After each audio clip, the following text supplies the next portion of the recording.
All right, hello and welcome to another story time.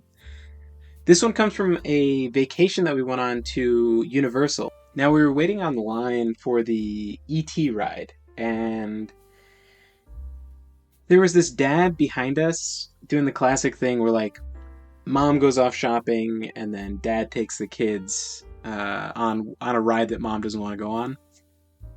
A tale as old as time. Now this guy was like he kind of looked like uh what was that guy's name? Luke Bryant. It's like that kind of beard, and it's like this like white Southern guy with like one of those hats that's like super folded in, like he's like always taking it off and fiddling with it, like rolling it in on itself. And he had like 3 or 4 kids, super blonde, like they're always like playing out in the sun. Their hair is always getting like sun bleached. So the dad wasn't like super hyper or anything, but he was really enthusiastic. Like he was just looking around at everything with this kind of wonder almost. He was like, "Oh man, like how do you think they built this?" And he's like slapping the trees and trying to figure out what's inside. And he's talking to his kids about like how you could make a frame and then fill it with cement, or and he was like he was wondering about this or that. And he's like, "Oh man, I wish I could 3D print this." And he's like, "Oh man, it looks like there's a million bucks worth of building or in here." And he's asking his kids like, "How do you think you can make this?" Or "How do you think you can make that?" Or "How old would this tree be if it was a real tree?" Or "What kind of tree is this?" And he's like really engaging with his kids, like getting them to think and stuff. And it was his kids were happy, right? They're happy to be spending time with dad.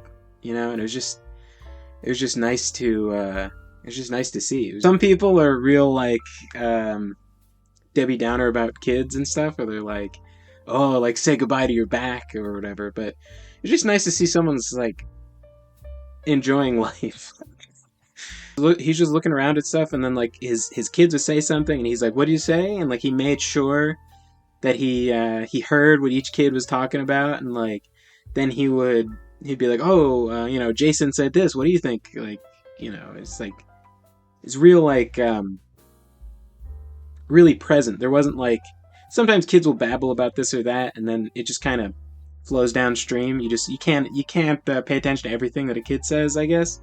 But he was really like engaging with them. Like I got the sense that these kids wouldn't feel like the world didn't pertain to them. Like when they said something, it was being heard by another person, and I think that kind of developed some amount of like social intelligence.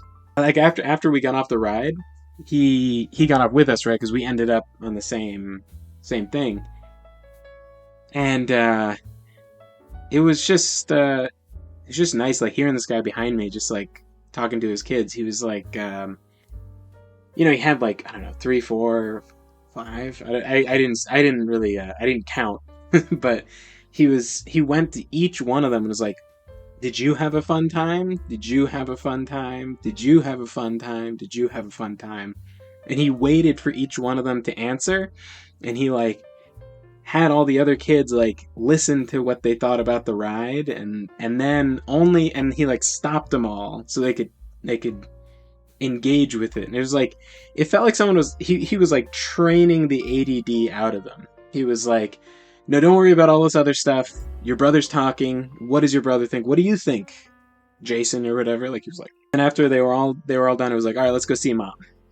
For sure, mom's off shopping and just or getting food or dinner or something. But it's like, you know, it was just a nice random thing. Sometimes you come across unpleasant stuff out in the world, and sometimes you come across pleasant stuff. And I think sometimes it's just easier to focus on the negativity. It's easier to bond over negativity. Easier to, I don't know, I think maybe being negative and then getting sympathy or whatever over negative stuff is just more comfortable, especially with guys. It's easier to bitch about your day than it is to be like, "Oh, this was awesome.